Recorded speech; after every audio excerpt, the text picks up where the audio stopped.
I don't know if he's cheating. What do you mean? I feel like Canelo juices.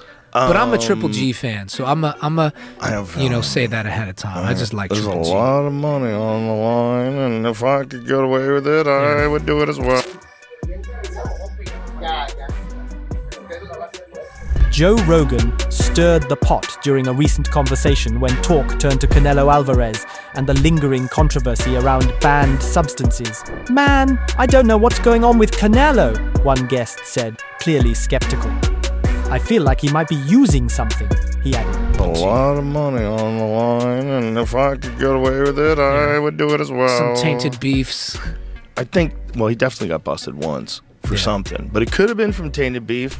Though he admitted he's a die-hard Triple G fan and could be biased. Still, the suspicion sounded genuine. With millions on the line in every fight, another guest even joked, "If I could get away with it, I'd probably do it too." We don't know. But it also could be that, we should probably leave them the fuck alone and let them do whatever they want to do. They brought up the infamous tainted beef explanation. Yes, Canelo tested positive back in 2018, but was it really from the meat? No one knows for sure. It was classic JRE chaos. Bold, raw, and packed with hot takes that sparked instant debate among fight fans. I hope he's big enough. I hope he's big enough to keep that dude off him, because Canelo hits so hard, man. That's one dude that, I believe all the he be talking. Crawford? Yeah. Oh, he's good. He don't just be saying shit. Meanwhile, Oscar de la Hoya isn't staying quiet. In a recent interview, he raised concerns about the pattern of banned substance issues connected to fighters who've trained under Canelo's longtime coach, Eddy Reynoso. "I've known Jaime Munguia for over 10 years, and he's always been clean until this last camp," de la Hoya said, referring to a recent situation involving Munguia after his fight in Riyadh. 6 of Eddy Reynoso's fighters have tested positive for PEDs. The latest being Jaime Munguia 2 weeks ago. 6 fighters and nobody is questioning this? Oscar questioned why the boxing media isn't taking a deeper look, suggesting that the now familiar tainted meat narrative might not always tell the full story. Without making direct accusations, he called for transparency and closer scrutiny, suggesting that repeated issues within one training environment shouldn't be brushed aside. This doesn't seem suspicious or out of the ordinary to you? We just accept the explanation that everyone is eating tainted meat? Come on, Jesus Christ. This new wave of concern brings back one of the most talked about moments in boxing, Canelo Alvarez's 2018 clenbuterol controversy. That year, Canelo tested positive for trace amounts of clenbuterol, a banned substance sometimes associated with performance benefits. His team attributed it to contaminated meat, a known issue in Mexico where clenbuterol has been illegally used in livestock. If Canelo was 100% confident in himself, I don't know why he wouldn't fight me. Especially since, seeing that everybody in his team is on steroids, which means including him, so he never got off You think he's on steroids? Of course. How does You saw De La Hoya how do five people out of your camp get tested positive for steroids? Right. You know what I mean? No, all those fucking dudes in that camp are dirty. The levels found were low enough to support that claim, and a follow-up hair test came back clean. Still, the Nevada State Athletic Commission issued a 6-month suspension, delaying his rematch with Gennady Golovkin. While critics questioned the explanation, others pointed to similar cases involving other athletes. Just months before his rematch with Triple G, Canelo tested positive for a banned substance, clenbuterol. It's a steroid-like substance that helps people burn fat and retain lean muscle mass. Now, that first test showed trace amounts in parts per 100 million. That second test 3 days later showed parts per billion. 15 days later, he had a hair follicle test. That one came back negative.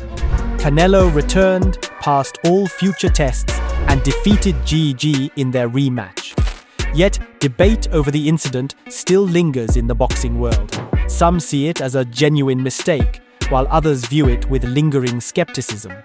But controversy didn't slow him down. In fact, just months later, Canelo flipped the narrative by securing one of the richest deals in sports history. Canelo Alvarez used to sell ice pops on a street of Guadalajara.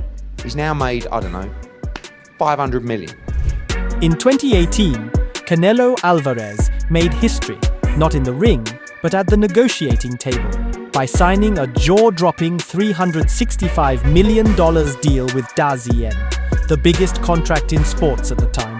The 11-fight agreement was a bold move that shifted boxing from traditional pay-per-view to a streaming-first future. Overnight, Canelo became the face of global boxing. Sheesh, $1 billion by next year for Canelo Alvarez? That is crazy, y'all. This is according to Richard Schaefer. This deal he's got going with the Saudis for the Crawford fight. Floyd Mayweather's response to Canelo Alvarez's $365 million DAZN deal was classic Floyd, flashy and ego-driven. Just days after the news broke, Floyd posted a photo of his Conor McGregor fight pay stub, claiming he made over $300 million in one night. His caption? A jab at Canelo. It only took me one night. What they're giving you for 11 fights. The timing made it clear Floyd wasn't about to let someone else steal the spotlight.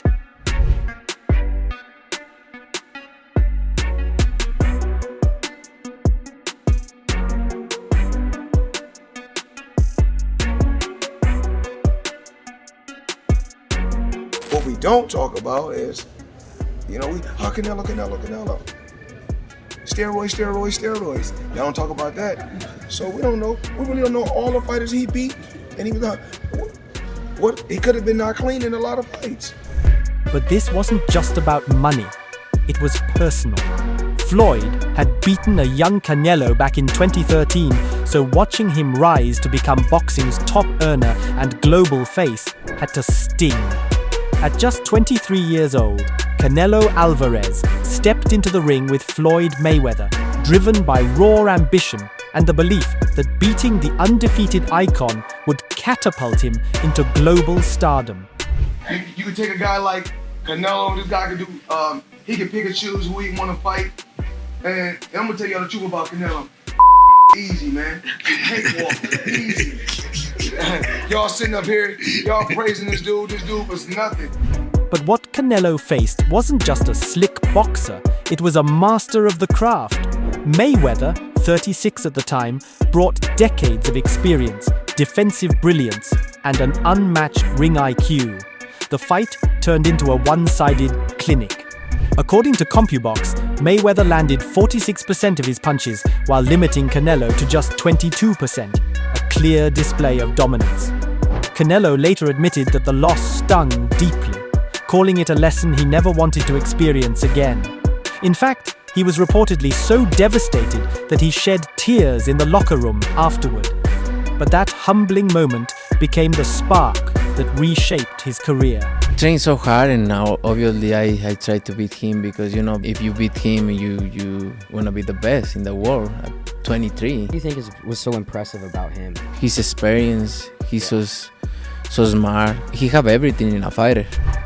Over the years, Canelo rebuilt himself, sharpening his defense, improving his footwork, and evolving into a complete fighter. That loss to Floyd didn't break him. It became the foundation for the champion he is today, one of the most dominant and disciplined forces in modern boxing. A complete fighter. He don't have power in the punches, but when you that kind of fighter, you don't need it. You think that was the toughest fight you faced? No. What do you think? I think it's tough fights and difficult fights. That was a difficult fight. And now, over a decade later, that same Canelo Alvarez, seasoned by experience and shaped by setbacks, is gearing up for one of his boldest challenges yet, a super fight against Terence "Bud" Crawford. But this time, the roles are reversed. Canelo is now the bigger, more experienced man, a multi-division champion who's battled the best and carved out a legacy.